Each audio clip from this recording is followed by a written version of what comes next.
নমস্কার বন্ধুরা, আজকে আমার রেসিপি ইলিশ ভাপা। ইলিশ ভাপা হয়তো তোমরা অনেকবারই বানিয়েছো, কিন্তু কিভাবে ইলিশ ভাপা বানালে স্বাদটা পারফেক্ট হবে সেটাই এই রেসিপিতে জানতে পারবে।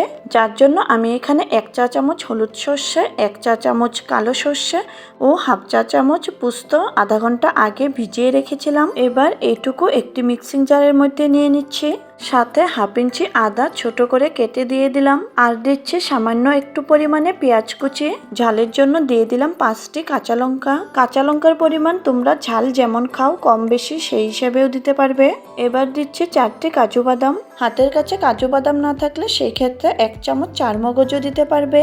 এখন সামান্য একটু লবণ দিয়ে সমস্ত কিছু ভালো করে পেস্ট তৈরি করে নিব।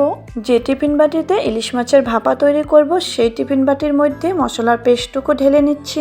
মিক্সিং জারটি ধুয়ে একটু জলও দিয়ে দিলাম। এবার মশলার মধ্যে দিয়ে দিচ্ছি স্বাদমতো লবণ, দিয়ে দিলাম হাফ চামচের মতো হলুদ গুঁড়ো, হাফ চামচের মতো লঙ্কার গুঁড়ো, এরপর দিচ্ছি 2 টেবিল চামচের মতো সর্ষের তেল। এখন সমস্ত কিছু মশলা ভালো করে মিশিয়ে নিব।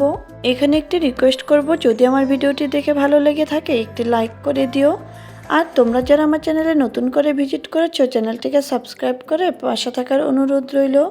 সাথে থাকা বেল আইকনটি প্রেস করে রাখবে, যাতে আমার দেওয়া নতুন ভিডিওর নোটিফিকেশন তোমাদের কাছে প্রথমেই গিয়ে পৌঁছায়। মশলাটুকু ভালো করে মিশিয়ে নেবার পর এর মধ্যে এক এক করে ইলিশ মাছের পিসগুলো দিয়ে দিব।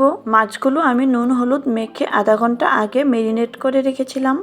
মাছগুলো মশলার মধ্যে দেবার পর চামচ দিয়ে মাছের গায়ে মশলা এইভাবে লাগিয়ে দিতে হবে। যদি তোমাদের মনে হয় মাছের গ্রেভিটা একটু ঘন হয়েছে, তাহলে তোমরা এই পর্যায়ে সামান্য পরিমাণে জলও দিতে পারবে।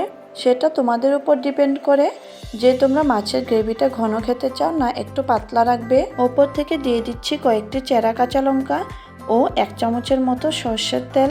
এই গ্রেভির স্বাদটাকে ব্যালেন্স করার জন্য 1 চিমটি চিনি দিয়ে দিলাম। এবার ঢাকনা লাগিয়ে সোজা চলে যাব গ্যাসের দিকে।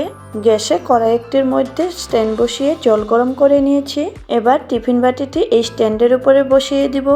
একটি কথা মাথায় রাখতে হবে, যাতে কড়াইয়ের গরম জল টিফিনের তলটা ছুঁয়ে থাকে।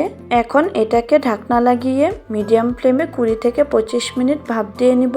প্রায় 25 মিনিট পর গ্যাস বন্ধ করে দিলাম। এখন ঢাকনা খুলে টিফিন বাটিটি নামিয়ে একটু ঠান্ডা করে নিব, তারপর খুলে দেখাচ্ছি। বর্তমান টিফিন বাটিটি একটু ঠান্ডা হয়েছে, তাই এবার খুলে নিচ্ছি।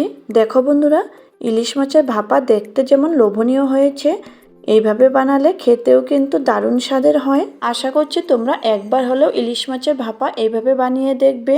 আর ঘরে বানালে কমেন্টে জানাতে একদমই ভুলবে না যে খেয়ে কেমন পেলে। আমার তো মনে হয় গরম গরম ভাতে এই ইলিশ মাছের ভাপা থাকলে আর কিছুরই প্রয়োজন হবে না।